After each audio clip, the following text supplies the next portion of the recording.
अस्सलाम वालेकुम। SM news के साथ मैं हूं मुक़द्दर रज़ा।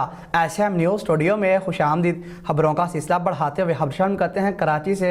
कराची T20 वर्ल्ड कप में पाकिस्तान के भारत के खिलाफ फतह की खुशी में की जाने वाली हवाई फायरिंग से पुलिस के सब इंस्पेक्टर समेत 12 अफराद जख्मी हो गए। इसी हवाले से मजीद जानते हैं ब्यूरो चीफ जुल्फ़कार से।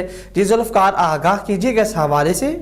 जी बिल्कुल, T20 वर्ल्ड कप में पाकिस्तान की भारत के खिलाफ तारीखी फतह के बाद शहर में नामालूम शहरियों ने हवाई फायरिंग की, जिसके नतीजे में पुलिस के सब इंस्पेक्टर समेत 12 अफराद जख्मी हो गए। पुलिस के मुताबिक फायरिंग के नतीजे में जख्मी होने वाले अफराद में बच्चे भी शामिल हैं।